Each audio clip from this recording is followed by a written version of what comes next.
Nossa, Tô desejando eu ando mal. com raiva. Dizem que dá problemas, né? Raiva? Ando tendo umas raivinhas. É a assim. hora do é a hora Tô 3 da cheia do manhã. saco. Mas é 3 da manhã. Você tá acordando às 3? Gente, vem Ai, cá, e hora uma do polêmica, por exemplo. Uma polêmica, que a gente vai começar o programa já, né? Não dá pra colocar polêmica agora.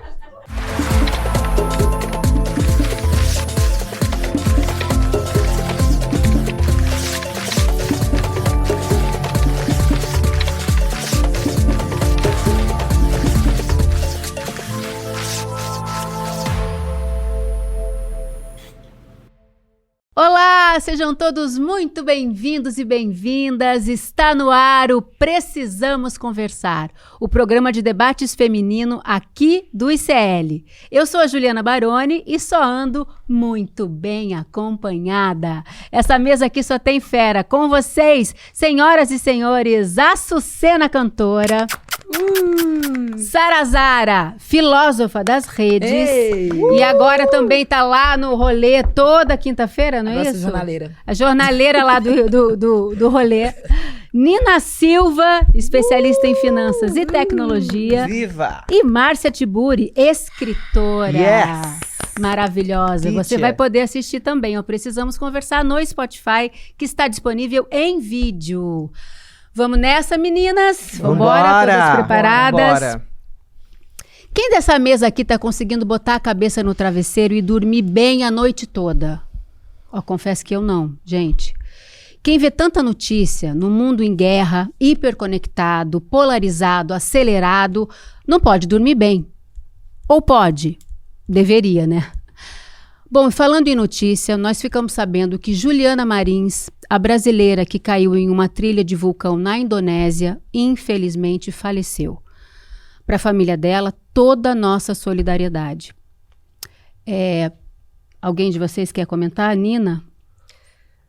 Bom, a gente sabe que foi uma fatalidade, né? Que nesses ambientes, principalmente o tipo de trilha, o tipo de, digamos ali, de expedição que é feita, precisa de todo sim um cuidado. Mas houveram, né, uma displicência ali do próprio guia, que deixou a Juliana para trás, porque ela estava se recuperando, estava descansando. Então, se você é um guia, você, numa situação como essa, você não pode deixar, né, quem você está guiando para trás. E também há uma denúncia que a gente tem que fazer, né, por ser uma mulher preta e brasileira, o governo da Indonésia simplesmente, né, digamos, cagou. E enquanto essa situação era uma situação que era somente sobre isso, as pessoas também cagaram sobre isso, né? E eu estou extremamente abalada com essa situação, porque quando se fala de mulheres negras, a gente serve muitas das vezes apenas para compor números, mas no âmbito de preocupação, eu tenho certeza, se fosse um homem branco, uma mulher branca que tivesse lá, o nosso governo e outras entidades teriam feito um esforço maior antes e não ter deixado passar 5 noites até o falecimento da Juliana. Então, sempre há um descaso e esse descaso, principalmente quando se trata no Brasil, esse descaso tem cor.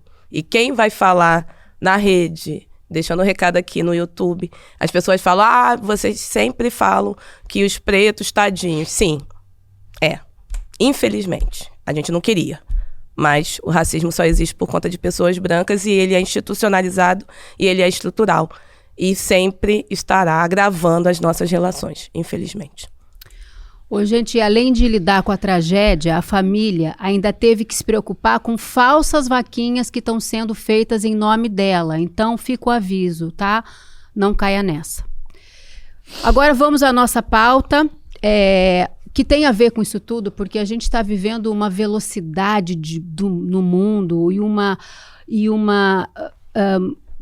excesso de coisas ruins acontecendo e a gente se dando conta delas, porque uma coisa é você viver distraída, outra coisa é você viver atento ao que está acontecendo, né?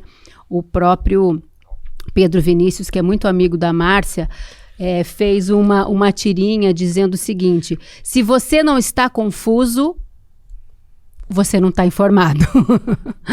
Então, vamos lá. No livro Oráculo da Noite, do Siddhartha Ribeiro, ele explica que a rotina do trabalho diário e a falta de tempo para dormir e sonhar são cruciais para o mal-estar da civilização contemporânea. Você e o travesseiro têm um relacionamento estável, Açucena? Nossa, não. Não? Inclusive, essa noite eu não tive um relacionamento estável com o meu travesseiro. Tentei dormir. E eu tenho percebido que cada vez mais eu tenho ido à TV e ao smartphone. Uhum. E tem sido constante, assim, essa relação entre buscar o televisor aceso, a tela acesa para me relacionar com o sono.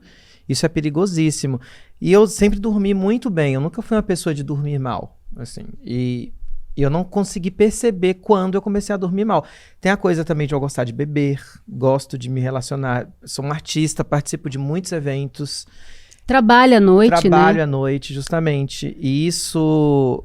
Mas eu acho que tem total relação com essa hiperinformação, com essa hiperconexão com a informação. E com esse mundo super conectado. Eu, sem sombra de dúvida, queria ouvir vocês agora. Sara. Eu tive que separar o que é problema do mundo e o que é meu. Porque a gente pega a responsabilidade de coisas que não é nossa. E aí, é muita coisa que a gente não tem culpa como pessoa, entendeu? Uma coisa é a gente dividir a carga da sociedade. Um problema da sociedade tem que ser dividido, mas um problema da sociedade não pode tirar o sono de uma pessoa única. Então eu comecei a separar o que é problema da Sara, para ela resolver, e o que é do mundo. Então, quando é problema do mundo, eu não me permito mais perder o sono, porque eu sei do que eu tô fazendo para poder tentar resolver parte.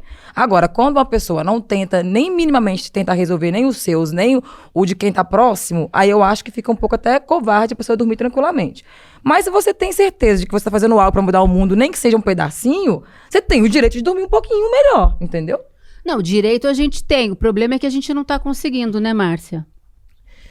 A gente não consegue porque nós vivemos num regime econômico e político chamado capitalismo, cuja fonte, cuja história remonta ao patriarcado. Eu sempre gosto de falar disso também, porque as pessoas gostam de dizer que primeiro vem o capitalismo, depois o patriarcado, e é o contrário.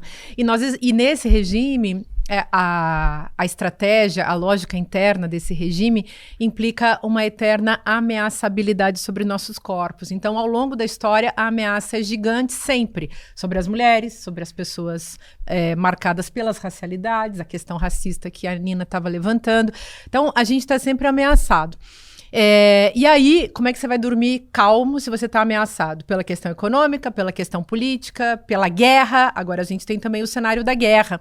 Ontem a minha filha, que mora na França, que nunca deu bola para isso, me escreveu dizendo: mãe, eu tô querendo ir logo pro Brasil porque eu tô com medo da guerra. Como é que eu, como mãe, vou dormir numa boa depois dessa? Mas eu queria lembrar um negócio também, colocando uma nota de rodapé aqui, já que o nosso programa... também é cultura, né? Precisamos conversar também a cultura. Eu lembrei que na Ética Protestante e o Espírito do Capitalismo, Nina, do Max Weber, um clássico, então, da sociologia, ele usa uma expressão que é o bem comer ou bem dormir para expressar a diferença entre a ética protestante e a católica. E aí ele fala que os protestantes, então, são menos preocupados em dormir, mais preocupados em ganhar dinheiro, e os católicos são mais preocupados em ter bem-estar, descansar. E eu sempre lembro da minha mãe, porque eu sou descendente de italianos muito católicos, né? Italianos apostólicos romanos, né? Católicos apostólicos romanos. E a minha mãe sempre falava da família do meu pai como uma gente que só pensava em dormir. E que a gente era, assim, uma gente dorminhoca. Como preguiçoso, né? Como se fosse... Ela falava, na verdade, assim, como uma gente que estava muito de boa com a existência. Porque, claro, minha mãe de 5 filhos, para ela não era fácil criar aqueles 5 filhos. Enquanto que, na ética do catolicismo, todo mundo dorme muito bem. Porque você não tá nem aí com o mundo, né? Então, eu queria colocar esse dado aqui, porque dormir também é cultura. E, atualmente, nós vivemos sob o signo da manipulação da atenção. Tem um negócio chamado economia da atenção, né, Nina? Exato. Não, e muito bom você trazer, que aí me lembrou e me remeteu às teorias de prosperidade, né? protestante que tá ligado no lugar de, se você quer ser próspero... Enquanto eu você não trabalho, tem eles dormem. Eles dormem. Então, aí temos os coaches atuais, acordando 3, 4 da manhã, fazendo aqueles vídeos horrorosos, que chega a dar uma agonia, né? Que aí tá orando, depois tá botando a cara dentro do gelo. Eu não sei em que ordem, que se ora primeiro e bota a cara no gelo depois. E aí você tem que ter a questão do wellness, né? Que tudo isso, você não dorme, mas você tá no wellness. Você tá correndo 5 horas da manhã, e aí você tá fazendo a sua musculação, e tudo isso você ainda é o primeiro a chegar no escritório para dar o exemplo. Nossa, é bizarro. O que vocês estão falando faz total sentido. Essa apropriação do sono e o uso do sono de forma utilitarista, como se fosse um simples lugar do carregamento das baterias. E mais um detalhe, se criou nessa cultura uma ansiedade para dormir, que também é uma questão. E eu queria falar um negócio assim que é meio frase de efeito, mas vai, né? Acho que nos ajuda a pensar. A gente, para citar o Siddhartha, né? A gente não tá, para dialogar com o Siddhartha, a gente não tá conseguindo nem dormir nem sonhar, porque a realidade nos coloca num estado de vigília permanente, já que ela se tornou um pesadelo. Acho que é isso que está em jogo para nós. Não, perfeito, porque para você dormir, você tem que relaxar, você tem um processo, leva tempo, né? Você precisa deitar na cama e esvaziar seu pensamento, se render ao cansaço do dia. Mas aí chega um momento... Aí eu pergunto quem, né? Porque então, isso que eu tô dizendo. Quem que é essa pessoa? Porque quem pegou o trem, quem pegou o ônibus, quem acordou às 3 da madrugada pra ir trabalhar...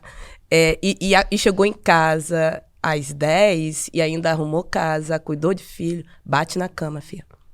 Bate na cama fez a marmita e tudo isso. Mas enfim, quando a gente tem na vida só uma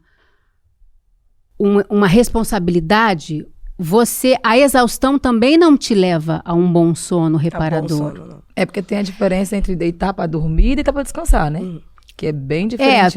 Tem dias que você fecha os olhos, mas a mente não desliga. Então, tem acontecido agora uma epidemia, um vício mesmo em medicação para dormir, né? Que é, assim, nos Brasil, a busca pelo sono perdido envolve, além de colchões e travesseiros ultra high-tech, para quem pode, né? Uma infinidade de remédios modernos. A indústria da saúde do sono cresce aceleradamente, mas mesmo assim a insônia impera. Dizem que na maioria das vezes a insônia ou despertar noturno acontece entre 3 e 4 horas da manhã e tem a ver com o aumento da temperatura do corpo e também com o cortisol, o hormônio do estresse. Para quem está na peri ou na menopausa, então, é também nessa hora que os calores noturnos aparecem.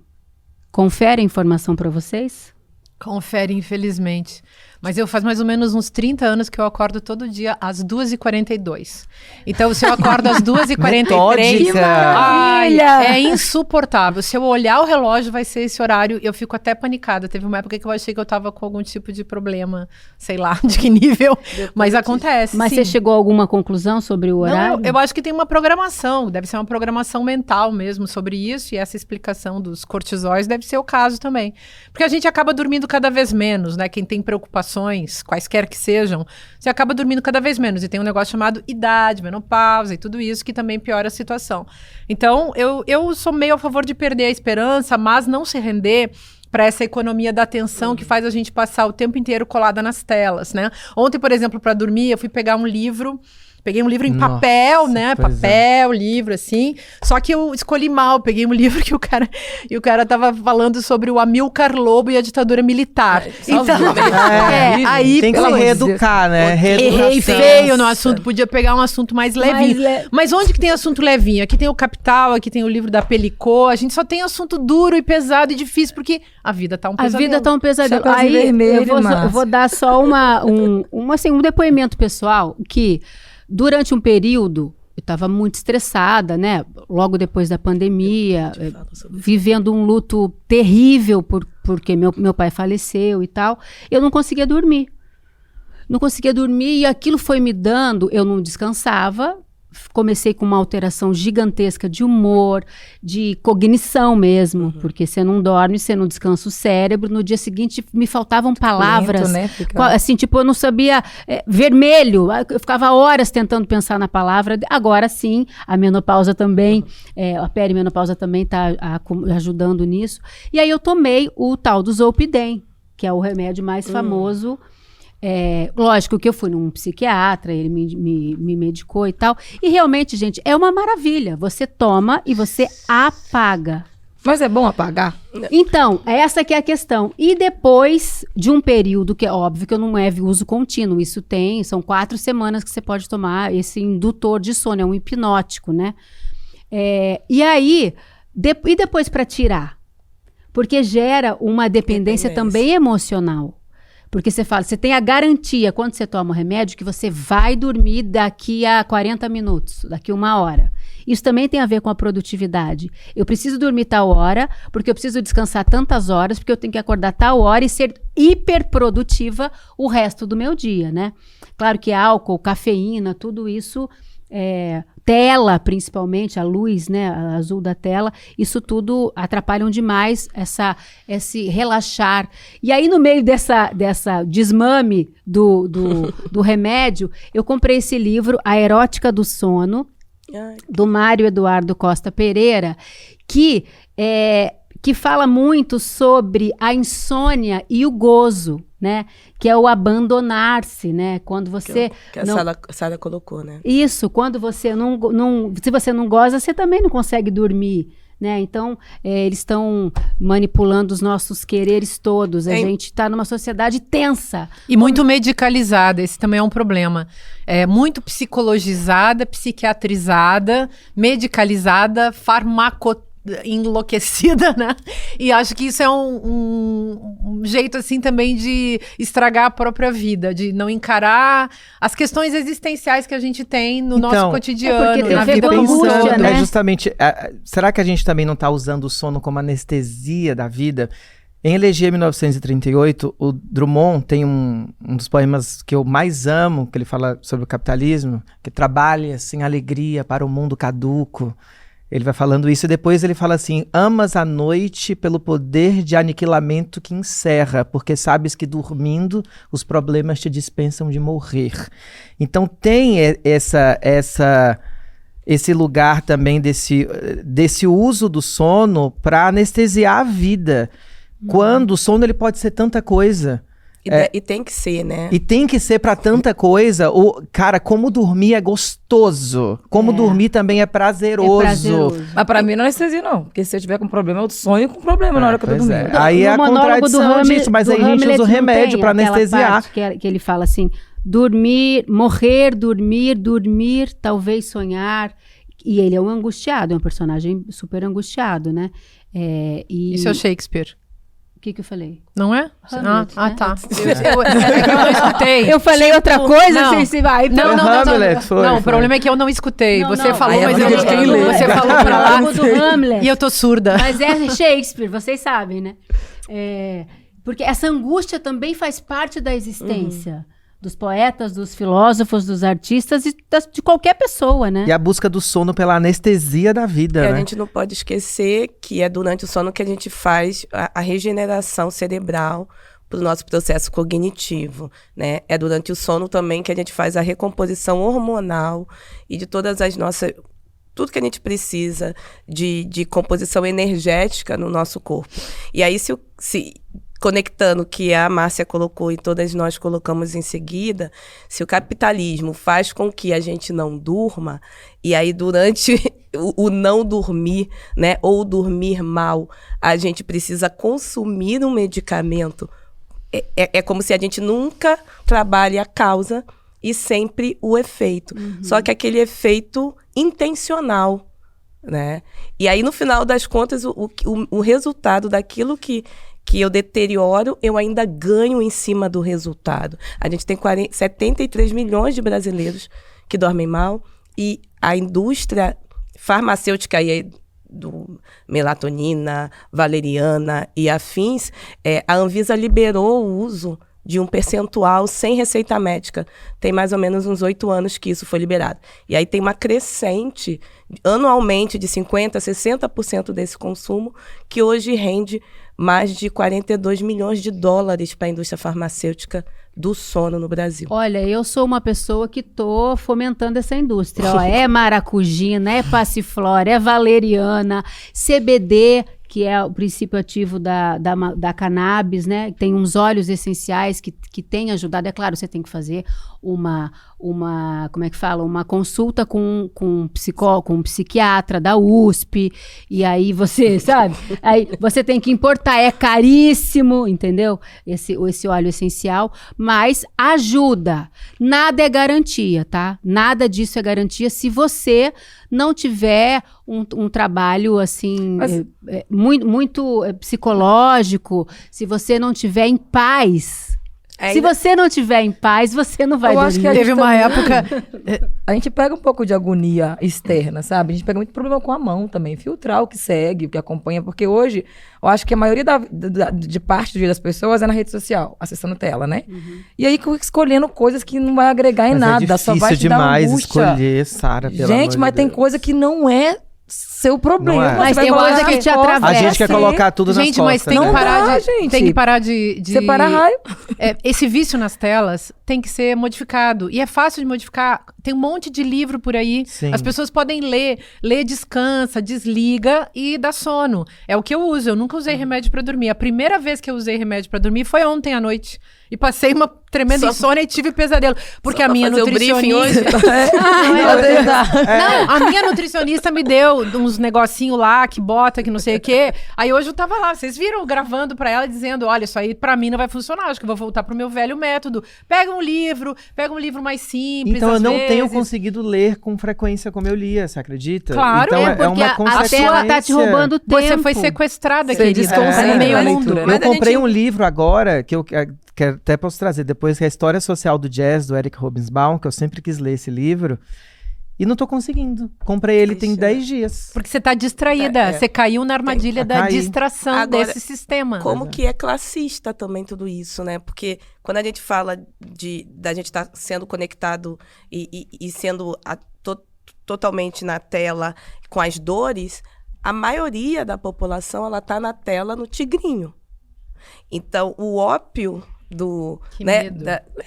mas o ópio dessa classe média, dessa classe mais alta, vai ser usar melatonina, vai ser utilizar um CBD e tudo mais. E o ópio da massa vai ser utilizar o rolar a tela para fazer dancinha, o rolar a tela Para se distrair. para se distrair ou para ter um mínimo de esperança num coach, num pastor e afins. E aí tudo isso também é ópio, né? É, gente, interessante que os programas também de TV de igrejas evangélicas é na madrugada, Na né? madrugada. Aonde você Não é tá à toa. distraído, sem sono, preocupado com a vida, no estado de vulnerabilidade, melancolia profundo, você liga a TV e vê, Deus te ama. Mas é porque é o horário que Deus fala com as pessoas, é de madrugada. Ah, é? É o Tem horário. isso E mesmo. tem 3 horas da manhã, que é o horário específico Que para é a hora que a gente acorda com insônia. A Márcia É. tá adiantada, no caso, ela pode esperar 20 minutinhos e fazer a oração das 3 horas. É, 18.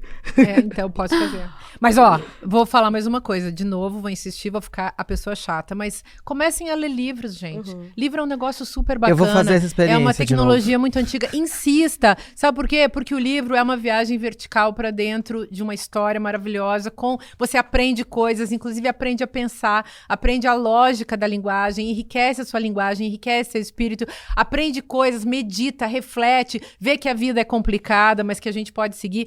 Aprende a dialogar. Sem livro, a gente não vai a lugar nenhum, acho eu. E terapia também. E a gente também tem, assim, as mães, né? Aquele momento de acalanto, aquele momento que você tá ali ninando seu filho, aí tem uma musiquinha que você canta. Aquele momento é tão único, né? Claro, quem consegue fazer isso, mas é um momento que se você não consegue... É bonito você experimentar fazer isso com teu filho, porque é aquele momento que vai ficar eternizado e você protege o sono do teu filho contra os pesadelos, contra os demônios. Juliana, as mães contra estão dormindo primeiro que as crianças, Juliana. Então, eu sei. Quando eu fazia isso pra minha filha, eu dormia no meio do livro e ela ficava me controlando. Mas, gente, é maravilhoso. É maravilhoso e não é uma diversão. Não é uma diversão cara. Um livro é fácil de conseguir hoje em dia. 1, 2, 3 na biblioteca, nos amigos. A gente tem um monte de doação, tem um monte de coisa. Livro é um produto fácil. É uma boa dica. Livro, exercício físico. Terapia também. Terapia. Pra poder desacumulando os problemas. Que eu aprendi a separar. Eu aprendi a separar o que é problema meu e do mundo com a terapia, entendeu? Hoje eu não me permito mais ficar sem dormir por causa de problema de outras pessoas. Igual, eu sou uma pessoa ativista. Eu falo de pautas importantes. Eu perco dinheiro pelas coisas que eu falo, que geralmente são por outras pessoas. Então isso é o máximo que eu posso fazer. Eu não posso mais perder noite de sono por causa de outras coisas. Mas a terapia que me ensinou. Se não fosse a terapia, eu não ia ter essa divisão, né? Então, pra mim, eu só perco o sono pelas minhas contas mesmo. Vocês já ouviram falar em poliamor? É uma palavra nova no horizonte dos relacionamentos e é uma junção de tolerar com poliamor. Basicamente, é um relacionamento que tolera as puladas de cerca, que tolera que possa existir contato sexual ou romântico com pessoas fora da relação. Para os poliamores, essa é uma abordagem mais realista em que aceitar a infidelidade como parte da vida é... a vida 2, desculpa. Aceitar... Você tá vendo que eu tô lendo o TP, tá, gente? E aí... é que eu não aceito a infidelidade como parte da vida 2. Então eu já tô com... Então vamos lá. Aceitar a infidelidade como parte da vida 2 é um dado da realidade. Hoje a gente tem que dar nome para tudo, mas o poliamor é a velha vista grossa.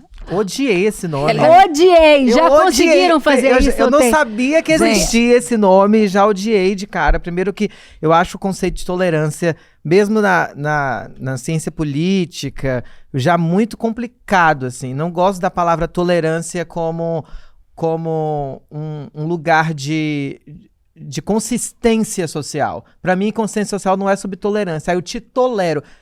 Pelo menos na língua portuguesa, eu não gosto desse conceito. Eu acho ele muito complicado. Tipo assim, eu tolero a sua existência. Eu tolero conviver com você. Eu não gosto, mas eu engulo. Eu engulo, é tipo isso. Eu engulo suas infidelidades, eu engulo o seu... Não, isso não dá pra mim. Não, se relacionar não é tolerar, né? Não é tolerar. E também pode ser de tolice, fora né? Porque assim... Esse nome é feio. Mas esse nome precisava desse nome. Amor.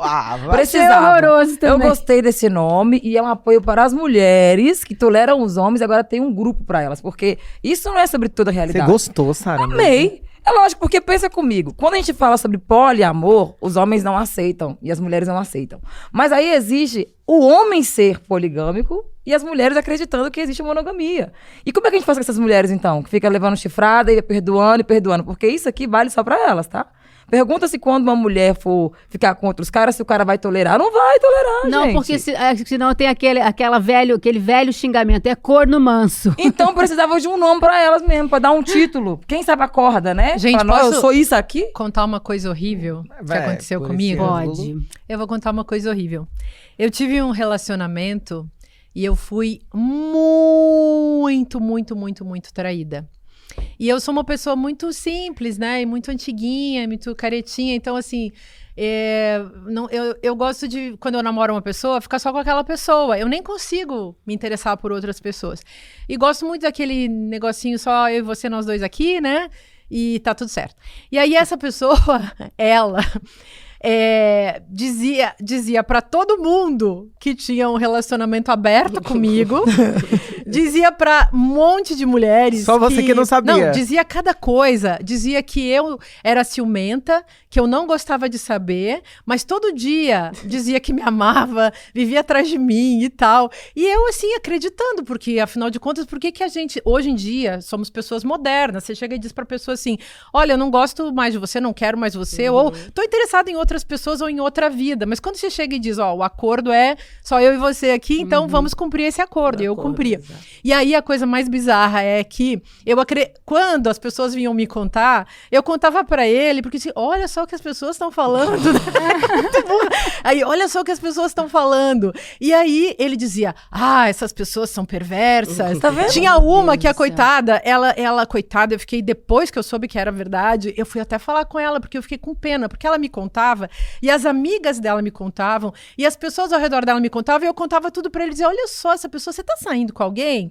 Eu perguntava, né? E olha só essa pessoa, olha, eu recebi todas essas notícias. Aí ele dizia, você não está vendo que essa pessoa criou toda essa história pra te enganar? Ela criou todos esses personagens. Ela é uma escritora. E eu, nossa, que pessoa horrível. Deve ser uma pessoa que não tem mais o que fazer. Então a gente cai nessas histórias. Por quê? Porque a gente confia nas pessoas e tem um mecanismo que eu acho muito interessante da psicanálise, que, enfim, é falado há 100 anos, né? Que é a história da projeção. Você nunca imagina que o outro é capaz de fazer coisas que você não é capaz de fazer. Exatamente. Então você tem que aprender. Então eu gosto muito de pensar na ética dos relacionamentos. Que não Então, existe quase. Não, mas tem que ter. Não, tem que ter. Eu não tem que tenho, ter um eu não tenho acordo. interesse em poliamor, porque eu Mas acho você que era desse grupo, tá vendo? Sem querer. Você era Não, desse não, grupo. não. Eu não sou assim. Eu não Porque sou. o Tolle, eu fui enganada, não, é diferente. O Tolle, exatamente. Eu não fui o Tolle é um tolerante. combinado. Mas eu não você sabia. saiu do meio, mas tem mulheres que continuam, então elas precisam de um nome. Mas por que você continua? Porque você tem algum interesse ou porque você ganha alguma coisa. Imagina pessoas Chifre. adultas que Ou ninguém porque depende você é de ninguém. dependente, dependente né? emocional. Financeiramente também. Emocionalmente. Eu tenho uma questão com esse negócio de dependência emocional e financeira. Depois que eu me deram esse termo, as mulheres à toa, assim, só porque é bobada mesmo, não existe mais.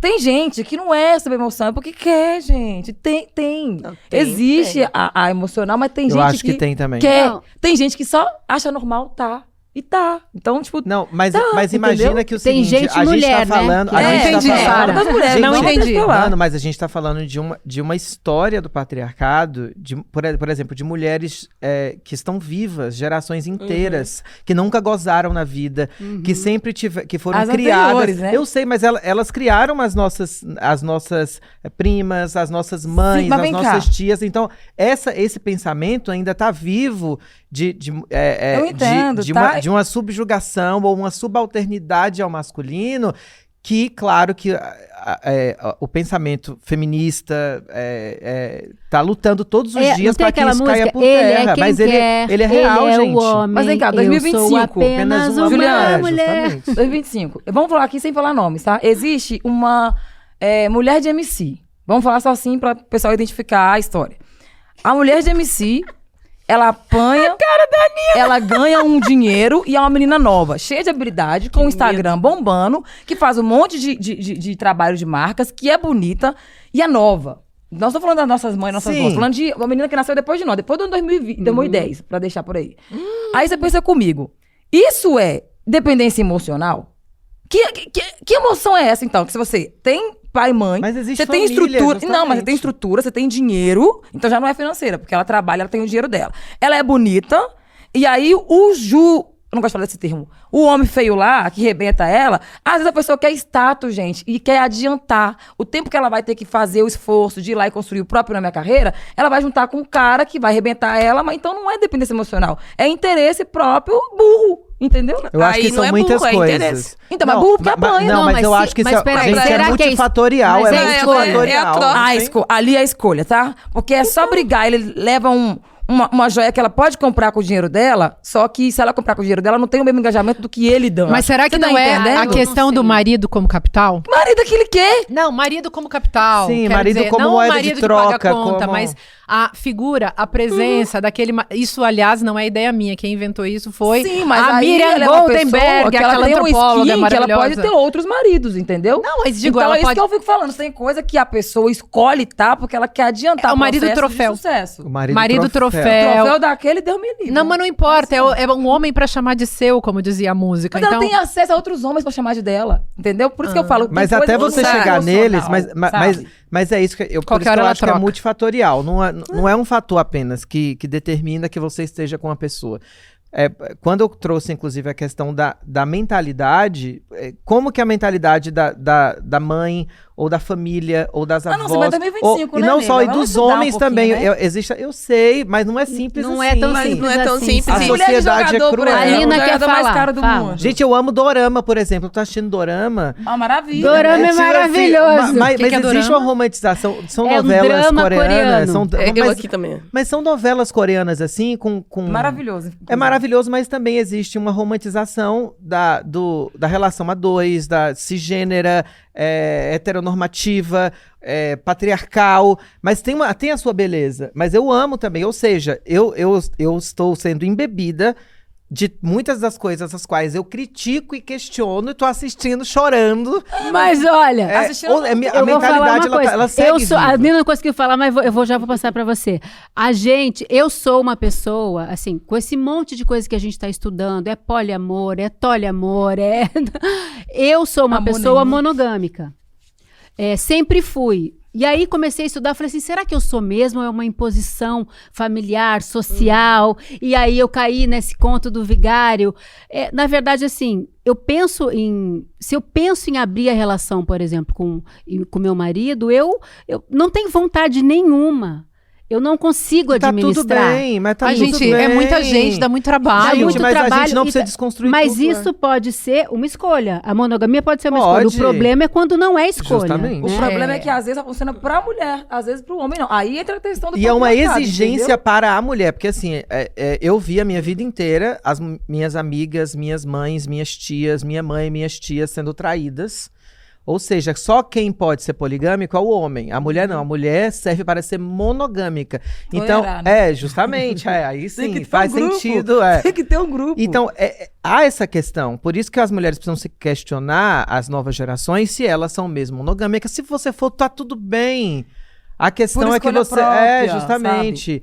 Agora, quando você não escolhe a monogamia... Quando você escolhe a monogamia e seu parceiro não esse é um problema. Mas Aí é quando eu era traição. menina, não era monogâmica. Eu ficava com todos os guris do colégio. Você era Aí bastava ser bonito. Eu gostava dos meninos, né? Sempre gostei mais do ponto de vista estético. Sempre gostei dos homens, inclusive, porque eles deixam a gente muito em paz, né? Porque mulher é um ser que ama muito, né? Então... Denso. Eu sempre gostei de uma relação de homem para homem. Você fica lá na sua, eu fico na minha e tal. Mas os meninos do colégio, eu me lembro, né? Esses dias eu descobri um que disse que era meu namorado. Eu nunca tive namorado quando eu era adolescente. Eu ficava. E com esse que disse que era meu namorado, eu ficava com o irmão dele também.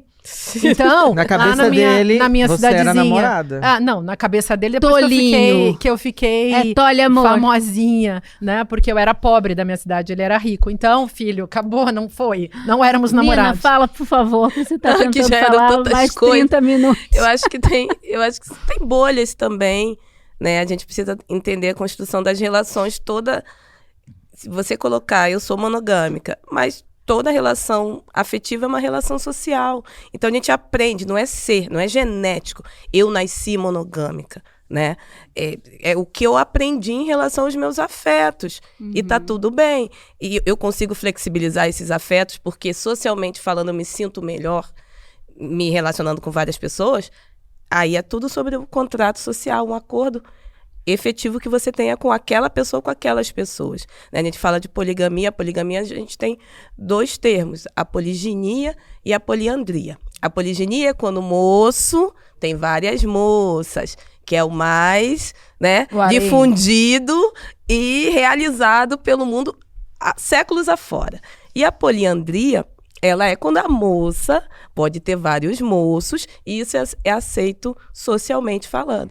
E tem a ver nas tradições, e aí trazendo algumas populações, povos africanos, que tem a ver com a questão do território, de herança, tem a ver com viúvas, né? Quando havia uma guerra, então tinha menos homens ali naquela sociedade, e acabavam essas viúvas, né, tendo ali o mesmo marido para poder manter aquela etnicidade, aquele povo ter a sua continuidade. Só que a galera utilizou de determinados períodos históricos e colocou aquilo como uma tradição a partir do patriarcado. E aí viraram, né, condições sociais, viraram tradições patriarcais dentro de culturas. Bom lembrar, inclusive, botando mais um pouquinho de nota de rodapé aí no seu belo texto, o contrato sexual, né, gente? Que sempre foi desfavorável às mulheres. E isso não foram só as mulheres feministas, teóricas, que disseram. qualquer mulher. Também, lembrando outro papa da sociologia, o Durkheim, que diz que o casamento sempre foi bom apenas para os homens. E aí, as mulheres ali tendo que fazer também o trabalho sexual, que é uma outra discussão para a gente trabalhar uma outra hora, para a gente discutir uma outra hora. A divisão sexual do trabalho. A divisão sexual do trabalho e também os acréscimos todos que são colocados sobre um corpo e uma psique feminina em relação a isso. E o trabalho sexual dentro de casa e o trabalho sexual fora de casa, que é um assunto também para ser discutido. Mas eu continuo achando que as pessoas, a gente vive numa democracia amorosa, devemos fomentar essa democracia e valorizar os acordos entre as pessoas. Então, o que eu chamo de ética? Não estou dizendo que ética é moral, nem é moralismo. Ética significa, fizemos um acordo, vamos ser monogâmicos, então vamos cumprir isso. Vamos ser poligâmicos, poliândricos, poligínicos, vamos cumprir aquilo que a gente... Ou tolierótico, sei lá, e a gente vai cumprir isso que a gente combinou. E esse que é o problema. Será que os homens têm uma lacuna ética maior do que as mulheres? Essa é uma pergunta para outra hora. Eu tava aí, sim. Sabe o que eu tava pensando também? Nesses combinados novos de relacionamento, por exemplo, a pessoa tá com seu namorado lá. E aí, eles têm uma conversa e eles resolvem abrir a relação. Eu fico imaginando o trabalho que deve dar isso, porque além do desejo, claro, você tem que ter muitas discussões de relacionamento, acredito. Porque os combinados, eles vão surgindo, porque você não é um contrato, item por item, o que vai acontecer. E se pintar ciúme, como é que fica? E aí, Açucena? Conta pra gente. Conta. Deixa ela falar primeiro, mas eu posso falar, depois eu quero falar mesmo. Fala, Sara. Não, nessa parte aqui. Eu acho assim, gente, não é... Quando a pessoa fala que é poligâmica, parece que a gente vai sair pegando todas as pessoas, né? É que raramente, quando você tá com alguém interessante, você vai conseguir ter interesse em outra, mas pode acontecer. Então, se por acaso acontecer, você tá com um relacionamento com uma pessoa que tem um costume e tal, sei lá, com seu marido, mas em algum momento aparecer alguém interessante também, você tá aberto a se relacionar. Isso não quer dizer só ir lá e finalizar, né, no lasco, não. Às vezes você pode ter uma conversa mais quente ou não, ou agregar outra coisa, mas não significa que vai acontecer sempre, sabe? É só uma possibilidade. Eu acho que assim, a gente também não pode transformar a nossa experiência em doutrina, porque cada pessoa é uma pessoa. Então existem pessoas com fogaréu lá em cima e que querem pegar o mundo, tanto homens quanto mulheres. E eu acho que, falando da questão do ciúme, falando da questão do desejo, amo uma música do Caetano que chama Pecado Original, onde ele vai falar: a gente não sabe o lugar certo onde colocar o desejo, todo homem, todo lobisomem sabe a imensidão da fome que tem de comer, e todo mundo sabe que essa fome é mesmo bem maior que o medo de morrer. Aí vai terminar assim, por causa do pecado original, né, Adão e Eva, mas a gente nunca sabe mesmo o que é que quer uma mulher. Achei genial, porque a complexidade do mundo não está no homem, segundo a leitura do pecado original, né? Enfim, mas essa lacuna ética, a nossa teacher maravilhosa perguntou. Eu acho que o patriarcado, de fato, exerce uma lacuna ética profunda. Quando a gente fala de monogamia, o uso político dos casamentos, em torno das heranças, em torno das alianças geopolíticas, inclusive, entre reinos, entre óbvio que existe, e sem sombra de dúvida, os homens, eles não têm pudor nenhum. Eu lembro, quando eu era adolescente, que eu via os meninos traindo as minhas amigas, eu ia contar, eles ficavam putos, porque eu não tinha acordo, mas isso os homens aprendem desde pequenos, natural, como uma coisa super normal e naturalizada. O que eu acho é que o movimento LGBT, principalmente, ele tirou um pouco, ou bastante, desse véu da hipocrisia, dessa dança social das traições, porque muitos casamentos e relações começaram a ser questionadas a partir de casais ou homoafetivos ou trisais homoafetivos, ou relações de mulheres, por exemplo, que ficavam viúvas e depois dos 40, o IBGE tem uma pesquisa que a maioria das mulheres depois dos 40 tem uma tendência, não é que todas vão, mas tem uma tendência à bissexualidade e a relações homoafetivas depois dos 40. Por N questões, como a que a Nina citou, ou pela viuvez, ou porque o marido morreu, já falei, viuvez, pela viuvez, enfim, tem mais mulheres do que homens na sociedade, por N questões. Ou por se libertar também. Então, assim, a gente tirou, a população LGBT consegue questionar comportamentalmente a hipocrisia do que significa a monogamia como padrão único, político. Mas deixa normativo. eu voltar só num detalhe que nós não podemos deixar passar. Essa pergunta, do jeito que você colocou, ficou bacana, mas a pergunta o que era uma mulher, que foi muito explorada na psicanálise, no Lacan, é uma pergunta muito ruim. A gente hoje sobrecarrega, né, esse significante mulher de muita coisa relacionada ao desejo há muito tempo. Vocês lembram dos anos 90, a mística do orgasmo feminino? Uhum. E todo mundo... Ponto G. Que encheção de paciência, aquele tá? negócio, né? Ninguém Ninguém pergunta o que era um homem. E essa seria uma pergunta... Ainda bem, sem perguntar já são atentado, imagina se é uma pergunta boa de se fazer, porque assim, tem um foco em cima da mística do mistério feminino e o mistério dos homens. E a mística da autoridade, do poder, aliás, o fundamento místico da autoridade é um assunto sobre o patriarcado. E a gente não fala sobre isso. E você falou de um jeito que ficou legal, dando uma outra inflexão na parada, mas mesmo assim... Será que a gente vai poder perguntar do Éden, né? o que uma mulher cis quer, o que uma mulher trans quer?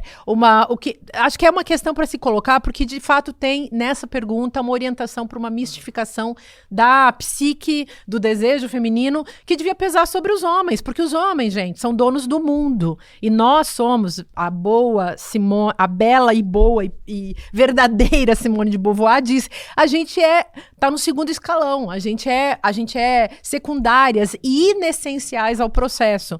Então, fica aí também a questão. Porque tem aquela coisa, né? Se a gente não sabe o que ela quer, ela pode querer tudo. E se eu posso encher de tudo aquilo que eu não sei, acerca daquilo que eu não sei. Por exemplo, se eu desconstruo tudo, eu não tenho nada para pisar. Eu tenho niilismo. Se eu não sei o que ela quer, a mulher é quase como um locus nihilista, onde eu posso colocar tudo e aonde vai imperar, e pode imperar a histeria, a loucura... tudo que os homens colocaram no desejo das mulheres. Justamente. Porque eles inventaram o desejo feminino. Agora, só pra concluir um negócio que eu tinha falado no começo, tem que tirar a mulher do foco, às vezes, da conversa também, porque fala disso, é só uma mulher que tá parece em resumo do trem, né? Por exemplo, esses termos como dependência emocional, financeira, só relacionado à mulher no relacionamento. Bem colocado. E outra coisa, sem contar que esse termo que eu não gosto dele, só funciona quando é uma pessoa da mídia ou rica. Quando você vê uma mulher na quebrada apanhando de marido, o pessoal fala, é safada, não larga porque não quer. Mas aí você vê um monte de mulher de jogador, tomando chifrada, tomando um monte de coisa, mas continuando lá porque quer uma vida confortável, uma casa muito boa e tal. Ninguém fala que é safadeza. Aí a dependência emocional. Troca muito o lugar, sabe? Então, quando é uma pessoa menos favorecida, todo termo pra ela é pior. Por isso que gente, eu tenho preconceito com isso. Ainda não consigo, sabe, modelar que mulheres... que estão em alguns lugares por status, é algum tipo de dependência. É só assumir. Não, eu tô aqui porque eu sou uma pessoa que eu quero usar esse homem pra alcançar uma coisa. E aí o pessoal tira esse foco, aí tira o termo, entendeu? Aí bota as mulheres como coitadas, sendo que a mulher teve uma escolha de ser esperta. Entende? Enfim, isso, assim, monogamia, poligamia, poliamor, seja o que for, a nossa sociedade está discutindo novos modelos. E são muito polêmicos mesmo, né? Enfim, eu até invejo um pouco essa liberdade que algumas pessoas têm de experimentar outras coisas, mas o meu combinado é a monogamia e eu me sinto aconchegada numa relação única. Né? E outra coisa, eu, por exemplo, sou que nem você. Entre a poligamia, que é um monte de gente que dá muito trabalho, que tamo tá com os amigos, mas assim, já pensou você ter que ficar tirando a roupa com todo mundo, não, beijando todo mundo? Deus me livre. Naquele negócio psíquico de amor pra cá e pra lá e de sexo, não sei o quê. Não tem vontade nem cabeça pra isso. Mas vamos mudar de assunto. Feriado prolongado deixou a cidade de São Paulo agitada com eventos bem distintos. A Marcha para Jesus aconteceu na última quinta-feira com orações coletivas e distribuição da bandeira de Israel. Sem comentários, né? Teve a participação de políticos como Tarcísio de Freitas e Ricardo Nunes. No domingo passado também foi a vez da 29ª parada do Orgulho LGBT+, uma das maiores do mundo, aqui na Avenida Paulista. Eu achei o tema desse ano muito interessante, Envelhecer LGBT+, Memória, Resistência e Futuro. que defende o direito da comunidade de envelhecer com dignidade e fala sobre a importância de políticas públicas mais efetivas para defender os mais velhos. Qual a importância de um tema como a velhice na parada, Sucena? Eu sou parte de uma população, que é a população trans, que a expectativa de vida é de 35 anos. A gente tem, existe uma sigla inteira e de pessoas velhas que até são tratadas como obsoletas e como fora de uma possibilidade de desejo ou fora também de uma possibilidade de sociabilidade. Então é muito cruel como a velhice é tratada na nossa sociedade mesmo. Eu acho que existe uma questão estrutural a respeito da velhice e de como a gente precisa rediscutir. No caso da população LGBT, a gente está falando de uma população que tem conquistado poucos direitos ao longo de décadas e que existiu pessoas históricas na luta que não puderam nem gozar daquilo que a gente está podendo gozar hoje, de dar um beijo numa esquina, por exemplo, com o nosso parceiro, nossa parceira. E então, quando a gente fala de população LGBT, quando a gente traz a velhice, a gente está falando de considerar nossa ancestralidade, que não é nem lida, que ainda não existe nenhum compêndio, não existe nenhum monumento sobre as nossas ancestralidades, sobre mulheres, homens, pessoas que lutaram para que a nossa corporeidade fosse um território político afetivo no mundo. Então, falar de velhice é falar de respeitar a nossa própria existência aqui. Agora, eu tô aqui por quê? Porque teve muita gente atrás de mim. Então, essa consideração, essas pessoas estão vivas, gente, e não são nem consideradas. Então, eu acho que existe um olhar que a gente precisa dar para a população velha, para as trans que conseguiram passar dos seus 35 anos, as trans que estão com 50, 60 anos, que estão aí, que estão vivas. Então, isso é um lugar mesmo de respeito à nossa luta. E achei lindo o tema. Achei lindo, achei sensível, achei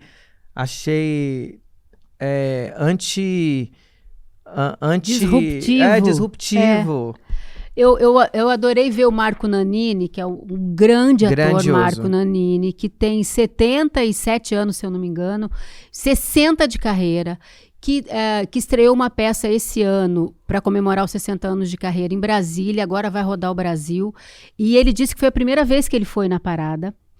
Ele é casado há 30 anos, monogâmico, ele tem 77 anos mesmo, e ele ficou muito comovido de ver aquela manifestação toda, e de ver tantas pessoas mais velhas assim como ele, que na época, imagina, era inadmissível, né? Ainda mais os atores, eles, depois de um tempo que vieram a levantar bandeiras e tal, mas antes, como eles faziam papel de galãs e tal, eles eram proibidos de manifestar o seu desejo pleno, né? Sua orientação sexual. Então, foi muito bonito vê-lo ali e ver outras pessoas. Enfim, aí lembrei de vários amigos que não estão mais aqui. Guilherme Pereira, que foi maquiador da Clara Nunes, e que me apresentou ao Dzi Croquetes, que você deve conhecer. Ciro Barcelos, que está estreando, inclusive. Exato. Ciro Barcelos, um beijo, está estreando uma peça linda de releitura dos Dzi Croquetes agora. Que foram, se você não... Tem um documentário que a Tatiana Issa, que é filha de um dos fundadores do Walter, que chama Dzi Croquetes as Internacionais, que é assim que eles se falavam, né? Eles eram um grupo de teatro, de música, de dança, totalmente disruptivos nos anos 70. Eram figuras andrógenas, vestiam uma máscara, corpo seminu, eles usavam barba, pelos à mostra. De Paris a New York eles chegaram, né? Liza Minnelli era fã amiga. Né? Tem também um documentário que a Leandra Leal fez, que é Divinas Divas, falando sobre muitas mulheres trans no período da ditadura militar, foram perseguidas. Houve também a Operação Tarântula em São Paulo, que foi uma operação higienista que procurava, com o falso pretexto de limpar a cidade de São Paulo do vírus da AIDS, perseguiu, matou na década de 80 LGBT, chamava todo mundo de gay, né? Então as trans eram gays. Tem um documentário chamado Temporada de Caça, que é bem interessante. Gente, essas pessoas estão vivas, viu? As que foram entrevistadas na década de 80. E pergunta pra uma pessoa assim, o que você acha que estão matando gays aqui na cidade de São Paulo? A pessoa fala, acho bom, acho normal, é bom que limpa. Como se fosse uma peste. Como se fosse uma peste. Então, assim, essas pessoas estão vivas, as pessoas que pensavam assim. Não é à toa que a gente tem um congresso mais conservador dos últimos anos, não é à toa que estamos vivendo... Tudo que a gente tá vivendo tá pesado pra caralho, não é à toa, porque o mundo sempre foi assim. A gente que conseguiu conquistar muitos direitos nos últimos anos, nos últimos tempos, e incomodou muito que a Nina tá aqui falando dos seus números, tá ganhando o prêmio dos BRICS, incomodou que a Sara tá aqui, que a nossa teacher, que você tá aqui, que eu tô aqui na bancada. Então, assim, é uma conquista histórica que a população LGBT teve muito a contribuir. A professora que traz muito sobre a relação entre o movimento feminista e as pessoas trans, como as pessoas trans empoderaram as mulheres cisgêneras e vice-versa também dentro desse processo. Então as lutas são assim. Enfim, ontem assisti o filme do Ney, só pra voltar. Isso que eu ia te falar, assisti também ontem. Nossa, cara, tô chocada. É maravilhoso, não é? Tô louca pra ver. E ele, quando ele diz Jesuíta, que ele não é a bandeira, que ele não levanta a bandeira porque ele é a bandeira, no filme isso fica muito claro, né? Impressionante. Jesuíta Barbosa tá dando um show. E aí, olha que interessante o que você falou. Isso é memória, né? Um filme sobre o Ney Matogrosso é memória. É a memória e o quanto ele foi transgressor e ainda é. Aí apareceu uma foto falando de etarismo. Apareceu uma foto dele no ensaio do show de peito nu, num corpo absolutamente maravilhoso, com 80 anos, ele está em plena saúde. Mas aí os comentários no site do Netflix, na página do Instagram da Netflix, era assim, que nojento, tem cenas de orgia. Então, tem pessoas que estão muito chocadas, porque a Netflix é praticamente um canal da família, né? Assim, e aí as pessoas estão bastante chocadas, né? Mas que é tão bonito, é tão bem filmado, aquela dança toda do sexo, da liberdade, né? Porque o Ney, no filme mostra que ele é uma pessoa livre, que ele não tinha esses rótulos, ele namorava mulher, namorava homem. Ele traz 2 temas da nossa pauta hoje. O tema da velhice LGBT e o tema do poliamor. Porque ele tinha essa coisa da não... Mas no caso dele, a discussão era o seguinte, eu não quero me envolver com ninguém no sentido de prender o outro. Se você quiser se prender, você se prende. Eu não quero, eu quero ser livre. Mas ele sempre colocava, pelo menos num filme, ele apresentou a questão, eu sou assim, você pode ser de outro jeito. Eu acho sensacional. Mas eu vou ter que te contar, Ney, se eu ficar... Não, você conta o que você quiser. A vida é sua. Da sua vida você dá conta. Da minha, quem dá conta sou eu. Acho isso sensacional. Mas respeitando o lugar do outro, tá vendo? Respeitando enfim. Porque no fim das contas, esses combinados novos todos, esse bando de nomes, serve para a gente voltar ao princípio básico, que é o combinado não é caro. Quando a gente combina as coisas dentro de uma relação, é claro que tem ajustes, às vezes o que você combina chega na prática não é exatamente como você imaginava, mas aí tem que ter conversa, tem que ter malabarismo, tem que ter vontade, tem que ter desejo, tem que ter respeito acima de tudo, né? E eu queria trazer só para trazer um outro ponto dentro da parada, né? Que é o contraponto que o padre Lancelotti, ele traz, que quem está na parada e quem está em cima dos trios, quem está na parada e quem está atrás da parada. Né?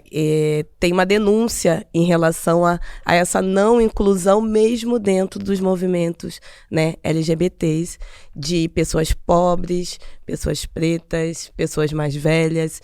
Então, ter essa temática também é um recado sobre que LGBT que está na parada, que está celebrando. Que orgulho é esse LGBT, se é para realmente todos os LGBTs e suas interseccionalidades. Não é o meu lugar de fala, mas eu acho extremamente importante porque é algo que você vê, né? A parada passa e ali depois você vê os LGBTs pobres catando as latinhas no final da parada. E um outro ponto também importante trazer, que é um momento também propício de falar né, de ser contra o etarismo, porque a gente tem uma indústria da longevidade também muito forte, nesse momento. Então, a gente não pode esquecer que é uma indústria que move 24% do PIB no Brasil, que hoje a gente tem falado mais de wellness, mesmo sem dormir, mesmo com tantas guerras e com tanta poluição e violência nas telas, a gente está vivendo mais. Então, a gente quer também que todas as pessoas vivam mais, que os jovens negros parem de morrer, que as pessoas trans parem de serem mortas,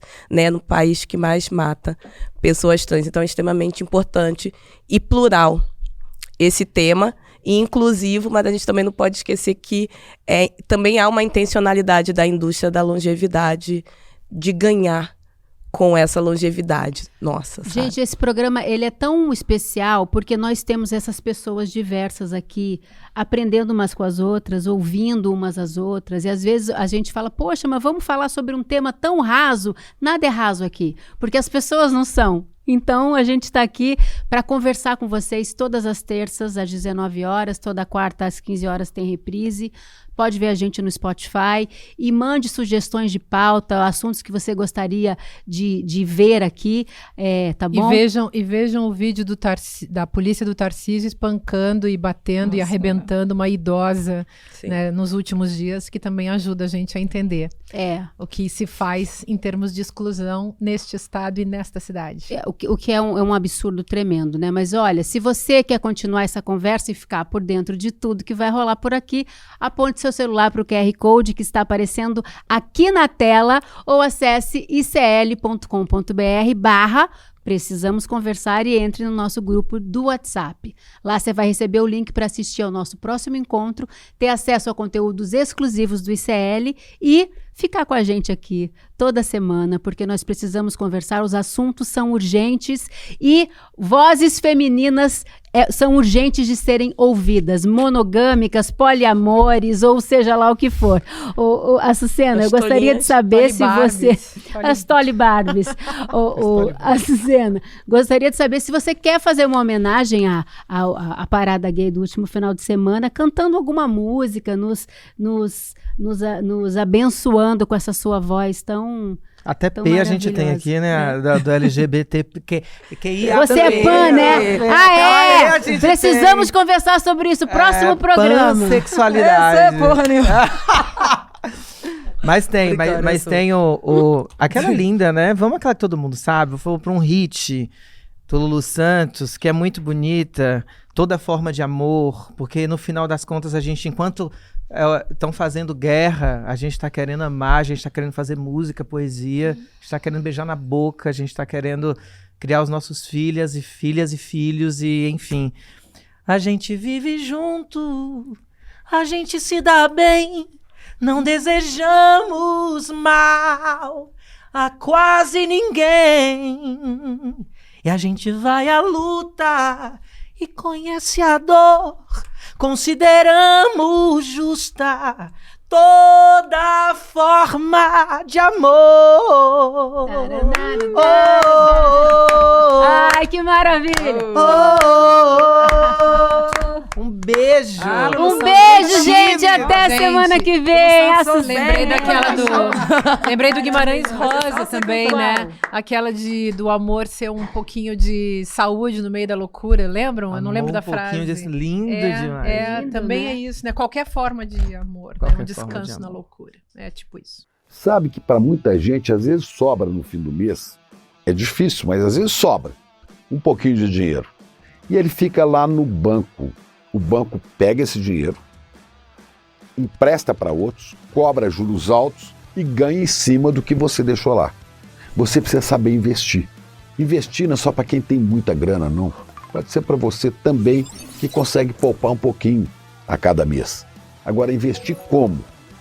É essa a dica que a gente quer dar aqui no ICL. Eduardo Moreira, que veio do mercado financeiro, que conhece as armadilhas dos investimentos, vai dar uma aula online, gratuita, para ensinar. Você tem um canal, rádio ou TV? Chegou a hora de levar ao seu público o jornalismo que faz história. Democracia! No ICL, você tem acesso exclusivo a Chico Pinheiro. Esses caras fardados sempre estiveram tumultuando a vida democrática neste país. Leandro Demore. Que foi tudo tomado pela água, ó. Heloísa Vilela. Que a mesquita é aqui dentro do campo de refugiados. Juliana Dalpiva em campo. O conjunto probatório é muito forte. Apurando tudo de perto, feito por quem entende. São histórias que mudaram o Brasil e você pode levá-las ao seu público. Seja nosso parceiro. Use nossa programação gratuitamente e fortaleça seu conteúdo com credibilidade. Acesse icl.com.br/parceria. Juntos, levamos a verdade mais longe.